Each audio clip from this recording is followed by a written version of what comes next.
I'm going to share a video, and I'm sharing this video because I want us to understand the difference between an interaction and a conversation. When I'm having conversations about a certain demographic of people or group of people, it is more because I'm having conversations with that group to understand that group. And when I'm having conversations, right, about that group, a lot of you will come into my comment section and impose your belief system based on your interactions with that group and not based on any conversations. Conversations allow you to understand why you may be having an interaction with a group of people. Conversations allow you to understand the psychology and also the mindset of that group of people. So I made a TikTok and I reshared it. I made that TikTok last year. And then, of course, memories come up and I shared it again.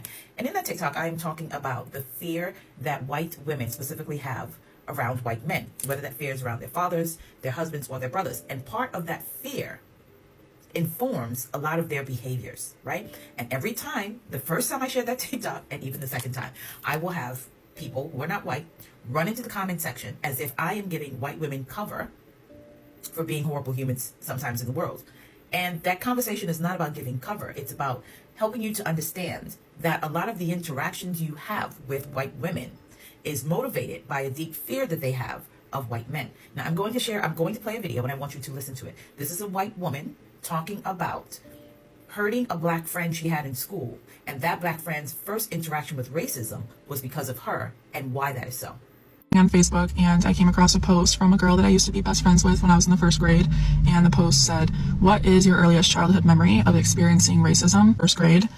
My best friend came to school one day and told me that she could no longer be my friend because I was black. My heart broke into a million pieces when I read that, and it really, really hurts to know that something so traumatizing and awful that happened to her as a child is attached to me, even though that was not something that I did, something that I wanted. I loved her. She was my very first girl best friend, and that was not a decision that I made. My dad called the school, and it was such a huge ordeal. He tried to get me put in a different classroom away from her, and I can't believe that something so evil and terrible that happened to her, her very first time ever realizing that she's going to be treated differently because of the color of her skin, has my name attached to it. The way that my dad even found out about that is my earliest childhood memory. I don't remember anything else before this day. I was sitting at the dinner table with my family, and I would talk about her, but I would never say her name, or I would use a fake name. My mom knew that I was friends with this girl and that she was black, and she would tell me, never tell your dad. And we're sitting at the dinner table, and I accidentally slip and say her name, and my dad looked at me, and he was like, "Is she black?"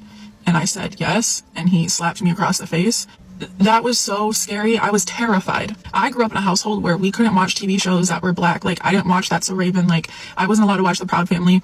I loved Little Bill, but I wasn't allowed to watch it. And so it would come on half hour before my dad came home from work. And if he came home even a little bit earlier, it would have the remote ready in case he walked through the door, I could change the station. I had to pretend Jump In wasn't my favorite movie because my dad would have beat my ass. I hid everything from him. He has no idea who I am to this day. I never was ever transparent with my dad about anything. I continued to hide everything from him my entire life, and it's really crazy. I have two parents on this earth that are alive and breathing and don't know me or anything about me.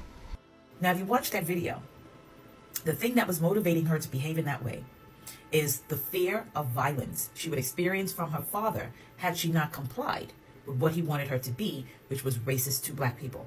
But the fear wasn't just with her as a child being physically slapped across the face. Also, her mother allowed that to happen. Because if he will slap his daughter, he will slap his wife. The conversations in this space is never about excusing any group's behavior or any person's behavior. It's about understanding what motivates people. Y'all are having interactions with white people and you're not having conversations with them.